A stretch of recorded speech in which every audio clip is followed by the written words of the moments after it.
नमस्कार, अपना प्रदेश उत्तर प्रदेश उत्तराखंड देख रहे हैं आप। मैं हूं आपके साथ पूजा मोहन पांडे। खबरों की शुरुआत करते हुए सबसे पहले आपको बता दें कि मोहनलालगंज खंड विकास के अंतर्गत आने वाले उतरावा गांव में मुख्यमंत्री योगी आदित्यनाथ पहुंच करके स्टेडियम और ओपन जिम का उद्घाटन करते हुए नजर आए।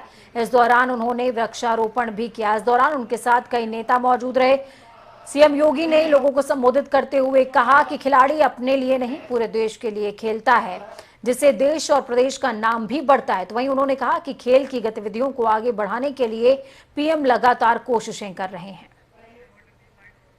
इस कार्यक्रम की आहट के साथ भारतीय खिलाड़ियों का प्रदर्शन में जो निखार देखने को मिला है, पूरे देश की भावनाएं अगर 136 करोड़ की आबादी की भावनाएं अपने खिलाड़ियों के साथ ऐसे जुड़ेंगी तो अधिक से अधिक पदक हम लोग ले आने में सफलता प्राप्त अवश्य भारत को होगी। और भाइयों बहनों, ये भावनाएं हर खिलाड़ी के प्रति हमारी होनी चाहिए, क्योंकि एक खिलाड़ी अपने लिए नहीं खेलता, देश के लिए खेलता है। अगर वह किसी अंतर्राष्ट्रीय प्रतिस्पर्धा का में भागीदार है तो देश का नाम वहां पर आगे बढ़ाने का कार्य करता है। एक खिलाड़ी अगर राष्ट्रीय किसी प्रतियोगिता में भागीदार बन रहा है तो अपने प्रदेश का प्रतिनिधित्व वहां पर करता है। अगर प्रदेश स्तरीय किसी प्रतियोगिता में भागीदार है तो अपने क्षेत्र या जनपद की सम्मान को आगे बढ़ाने का कार्य करता है। तो वहीं उत्तर प्रदेश में कोरोना काल के दौरान अपनी जान गंवाने वाले पत्रकारों के परिजनों को योगी सरकार ने 10 लाख रुपए की आर्थिक सहायता प्रदान करी है। मुख्यमंत्री योगी आदित्यनाथ ने सहायता राशि का वितरण किया। इस मौके पर अपर मुख्य सचिव नवनीत सहगल ने कहा कि जिन लोगों के आवेदन देर से प्राप्त हुए हैं उन्हें भी आर्थिक सहायता जरूर प्रदान की जाएगी। वहीं उत्तर प्रदेश माध्यमिक शिक्षा परिषद की 10वीं और 12वीं कक्षा के परिणाम घोषित कर दिए गए। एनआईसी की ओर से यूपी एमएसपी वेबसाइट पर रिजल्ट जारी किया गया है। उत्तर प्रदेश में कोरोना संक्रमण के चलते यूपी बोर्ड में हाई स्कूल के 39,94,000 और इंटरमीडिएट के 26 लाख से ज्यादा विद्यार्थियों को बिना परीक्षा के उत्तीर्ण किया गया है। तो वहीं कक्षा 10 में 29,82,000 छात्रों को प्रमोट किया गया। तो वहीं परिणामों के सामने आने के बाद विद्यार्थियों में खुशी का माहौल है, परिजन भी खुश हैं।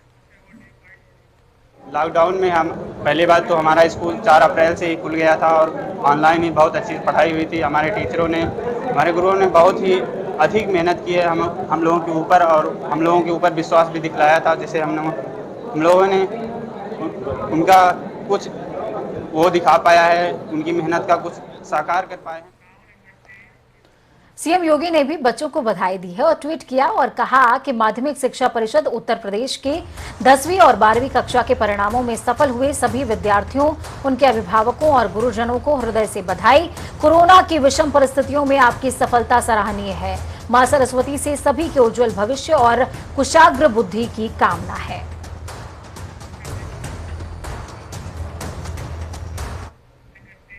उत्तर प्रदेश के मुरादाबाद में आज एक निजी यूनिवर्सिटी के दीक्षांत समारोह में यूपी के उप मुख्यमंत्री डॉक्टर दिनेश शर्मा मीडिया से बात करते हुए विपक्षियों पर जमकर निशाना साधते नजर आए। उन्होंने प्रियंका गांधी के एक ट्वीट पर बिना नाम लिए कहा कि कुछ लोगों का पर्यटन शुरू हो चुका है और वो घर में बैठे बैठे ट्वीट करते रहते हैं। साथ ही बोर्ड परीक्षा पर उन्होंने कहा कि 56 लाख परीक्षार्थियों ने परीक्षा में हिस्सा लिया था।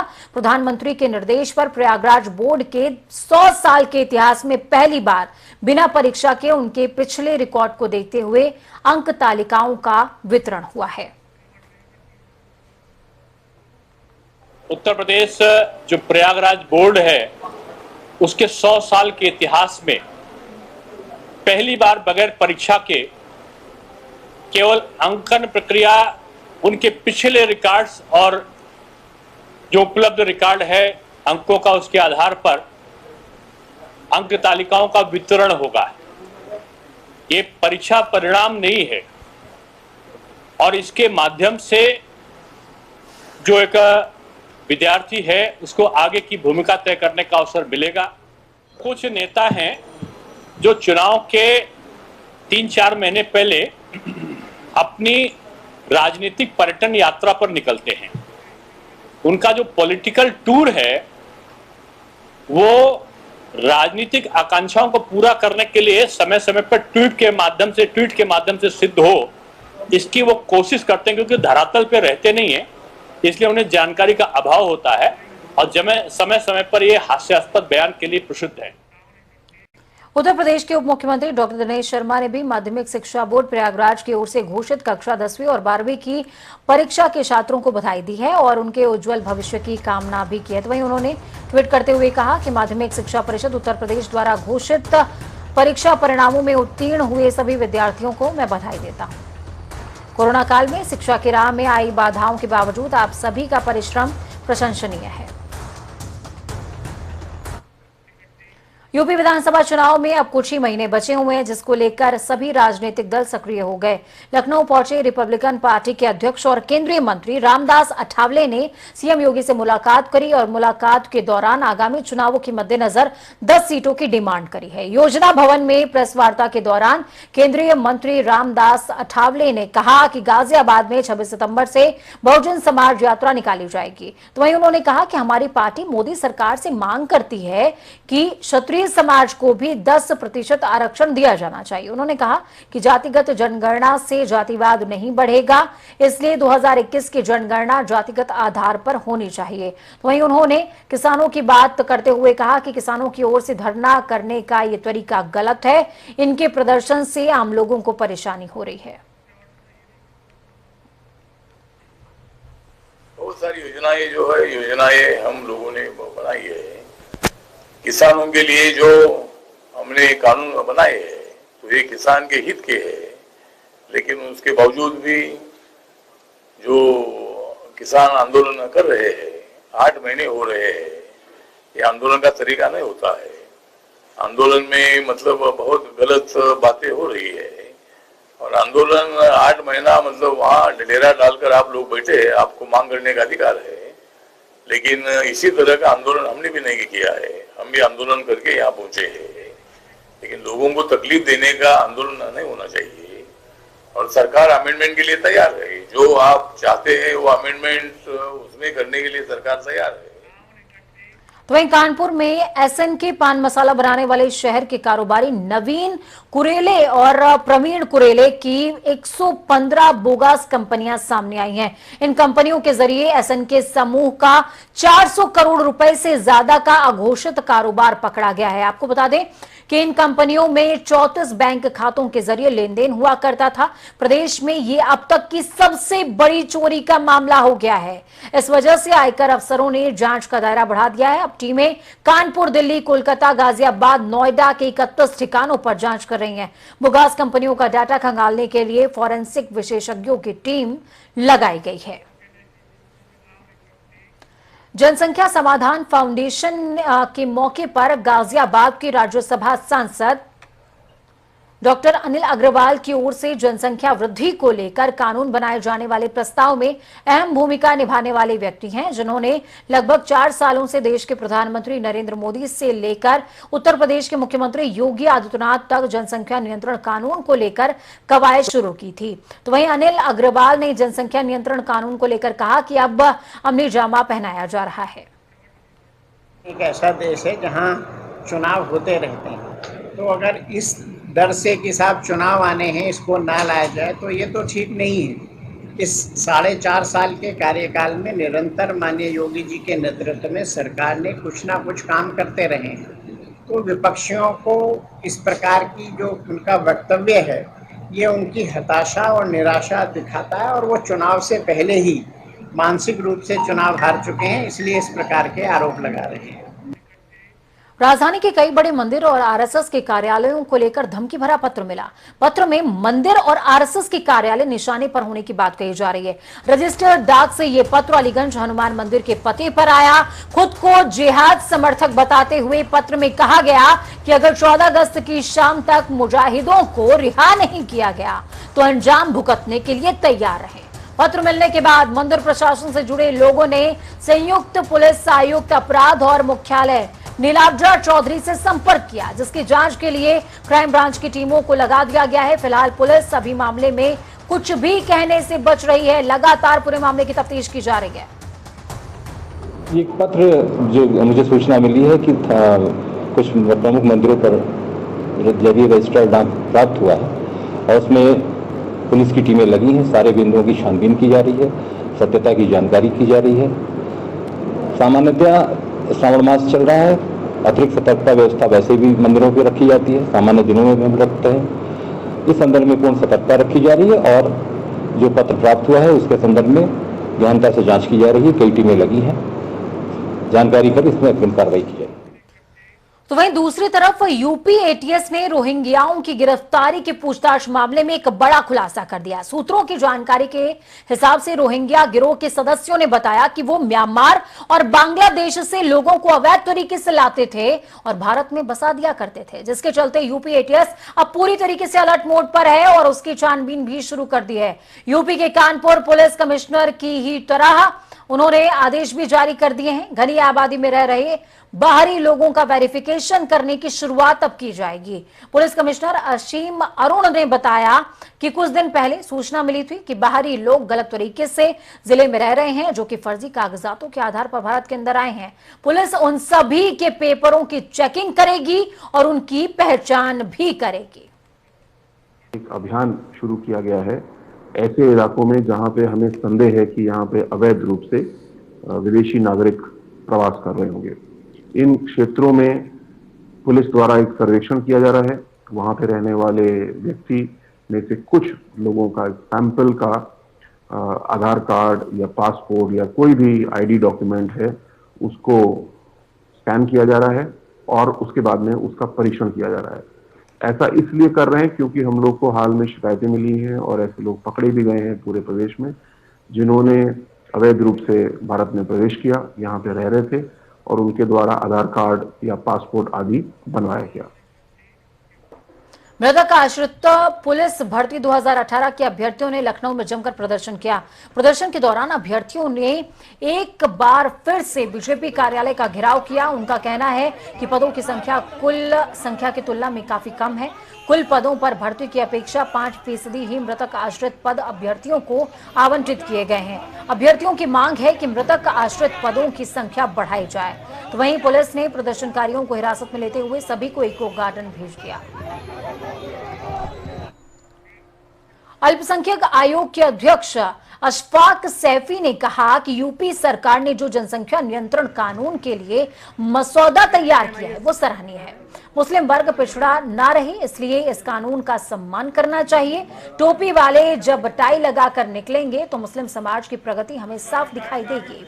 वहीं उन्होंने एक बयान देते हुए कहा कि काम बोलता है, फिर मीडिया के सवाल पर हड़बड़ाते हुए बोला सबका साथ सबका विकास की बात करते हुए पीएम मोदी और सीएम की तारीफ भी करी। आपको बता दें कि सपा का नारा है काम बोलता है। यूपी के फतेहपुर जिले की सांसद और केंद्रीय मंत्री साध्वी निरंजन ज्योति ने जिला अस्पताल में 60 लाख की लागत से बने नवनिर्मित ऑक्सीजन प्लांट का उद्घाटन किया। वहीं केंद्रीय मंत्री साध्वी निरंजन ज्योति ने विपक्षियों की ओर से संसद और राज्यसभा में किए जा रहे हंगामे के सवाल पर जोरदार हमला बोला और कहा कि विपक्ष के पास कोई मुद्दा ही नहीं बचा और उनकी हार तय है। वहीं उन्होंने कहा कि 2022 में भाजपा की सरकार फिर से आ रही है। मैं एक विपक्ष से ही सवाल करना चाहती हूँ। यदि आपके ज़हन में कोई मुद्दा है, पार्लियामेंट वो फोरम है जहाँ आप अपना मुद्दा उठा करके पूरे देश के सामने रख सकते हैं, क्योंकि जासूसी वाला मामला एक तरह से प्रोपोगंडा है। ये विपक्ष ने पूरी तरह से उसको पार्लियामेंट के एक दिन पहले इसको उठाना शुरू कर दिया, क्योंकि विपक्ष के पास कोई मुद्दा नहीं। कोरोना भर विपक्ष कहीं सड़क में नहीं दिखा, कहीं भी ऑक्सीजन प्लांट नहीं लगवाए, कहीं भी कोरोना में कहीं सड़क में दिखे नहीं, तो उनके पास कोई मुद्दा नहीं बचा। तो खबरों में आगे बढ़ते हुए रुख होगा देवभूमि का। उत्तराखंड बोर्ड 10वीं और 12वीं का रिजल्ट जारी कर दिया गया है। परीक्षा फल शिक्षा मंत्री अरविंद पांडे ने बोर्ड ऑफिस में घोषित किया। हाई स्कूल का रिजल्ट 93.09% और इंटर का रिजल्ट 99.56% रहा है। इंटरमीडिएट में इस साल 1,21,705 सम्मिलित हुए।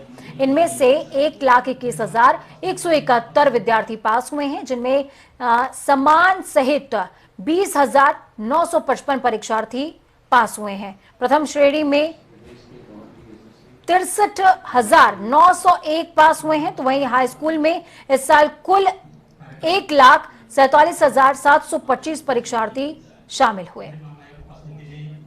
बोर्ड के माध्यम से जो सरकार ने मानक बनाया, उन मानकों को पूरा करते हुए हमारे बोर्ड के अधिकारियों ने हाई स्कूल और इंटरमीडिएट का परीक्षा फल बनाया। मैं बोर्ड के समस्त अधिकारियों को मैं बहुत बहुत शुभकामना दूंगा, बधाई दूंगा। और आज इंटरमीडिएट में, हाई स्कूल में जो हमारे बच्चे और बेटियां जिन्होंने विशेष श्रेणी में परीक्षा फल हासिल किया है, प्रथम श्रेणी में पास हुए हैं, द्वितीय श्रेणी में पास हुए हैं, मैं प्रदेश के समस्त अपने बच्चों को बहुत बहुत शुभकामना दूंगा, बधाई दूंगा और भगवान से प्रार्थना करूंगा कि हमारे बच्चे आगे जीवन में इनके सामने जो भी प्रतियोगिता है उसमें विशेष श्रेणी में पास हो और देश के एक अच्छे नागरिक बनकर प्रशासनिक सेवाओं में जाएं और देश की सेवा करें। मैं शुभकामना देता हूं।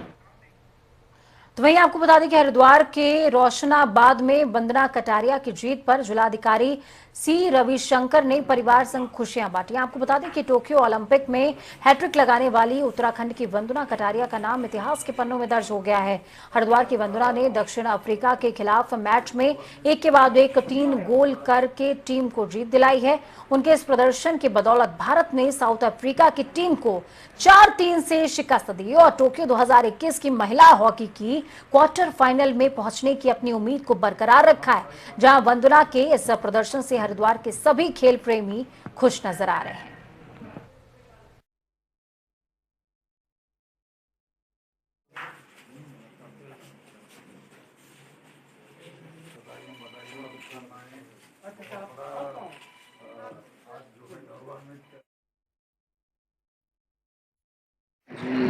वंदना कटारिया जो है बहुत ही अच्छे उसमें खेली है और 3 गोल मारे उसमें और बहुत ही अच्छा प्रदर्शन रहा वंदना कटारिया का। सबसे पहले मैं एक बात कहना चाहूँगा, मैं वंदना कटारिया का बड़ा भाई हूँ। मेरा नाम चंद्रशेखर कटारिया है और पूरा गाँव जो है खुशी के माहौल में ऐसा वो हुआ है कि हर दिन से बधाई आ रही है। वंदना कटारिया ने जो है हमारा एंटायर देश को और विशेषकर उत्तराखंड को और भी विशेषकर जो है हरिद्वार को बहुत बड़ा अचीवमेंट आज जो है करके दिखाया है। ये एंटायर जो डिस्ट्रिक्ट के लिए जो है बहुत बड़ा प्राइड जो है हम लेते हैं। जिसमें आज जो है उनका एंटायर परिवार वालों से मुलाकात करके मुझे पता चला कि जो है कितना संघर्ष करके जो है इतना बड़ा अचीवमेंट उन्होंने हासिल किया है। तो माननीय मुख्यमंत्री जी की ओर से भी मैं इनको बधाइयों और शुभकामनाएं देने के लिए आया था। प्रधानमंत्री आवास ग्रामीण स्वीकृत प्रोग्राम को लेकर सीएम आवास में कार्यक्रम का आयोजन किया गया, जहां पर कार्यक्रम के मुख्य अतिथि मुख्यमंत्री पुष्कर सिंह धामी ने लाभार्थियों को सर्टिफिकेट प्रदान किए हैं। तो वहीं कार्यक्रम में ग्राम विकास मंत्री स्वामी यतीश्वरानंद और कैबिनेट मंत्री गणेश जोशी भी मौजूद रहे।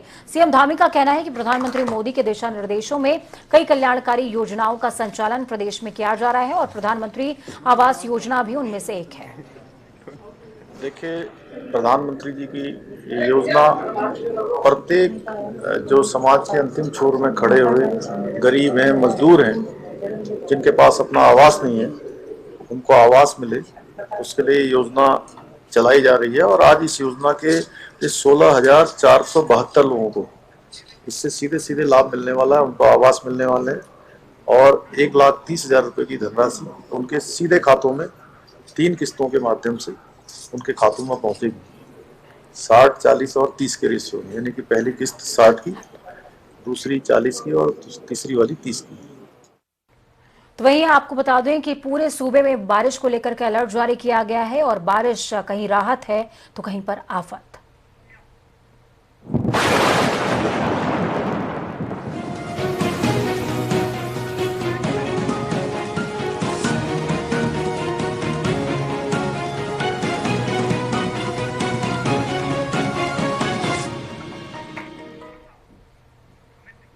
तो उत्तर प्रदेश के कई जिलों में मूसलाधार बारिश हो रही है। मौसम विभाग ने 20 जिलों में भारी बारिश का पूर्वानुमान जारी कर दिया है। मौसम विभाग का साफ तौर पर कहना है कि 2 अगस्त तक प्रदेश के कई जिलों में मूसलाधार बारिश हो सकती है। हालांकि उसके बाद मानसून का असर धीरे धीरे कम होने लग जाएगा। मौसम विभाग ने प्रयागराज, चित्रकूट, मिर्जापुर, सोनभद्र, चंदौली, वाराणसी, संत रविदास नगर, बिजनौर, महोबा, झांसी, मुरादाबाद, ललितपुर और आसपास के इलाकों में भारी बारिश होने का अलर्ट जारी कर दिया है। तस्वीरें 6 आपकी टीवी स्क्रीन पर, जिसमें आप देख पाएंगे कि किस तरीके से सूबे के अंदर बारिश कहीं पर राहत बनी है तो कहीं पर आफत बनती नजर आ रही है। कई जगहों पर यमुना, चंबल और तमाम नदियों का जलस्तर बढ़ गया, जिसकी वजह से कटान भी तेजी से हो रही है।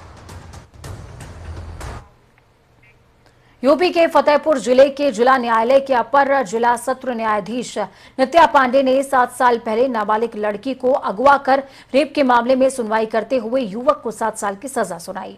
साथ ही उस पर 14,000 रुपए का जुर्माना भी लगाया था। आपको बता दें कि जिले के सुल्तानपुर घोष थाना क्षेत्र के रहने वाले युवक ने पहले नाबालिग लड़की का अपहरण किया, फिर बाद में रेप की घटना को अंजाम दिया था और युवती गर्भवती भी हो गई थी, जिसके बाद युवती ने एक बच्चे को जन्म दिया और जन्म देते समय युवती की मौत हो गई थी। वक्त यहां पर छोटे से ब्रेक का। ब्रेक के उस पार खबरों का सफर लगातार जारी रहेगा। बने रहिए जनता टीवी के साथ, क्योंकि हमें आपकी ताकत। नमस्कार।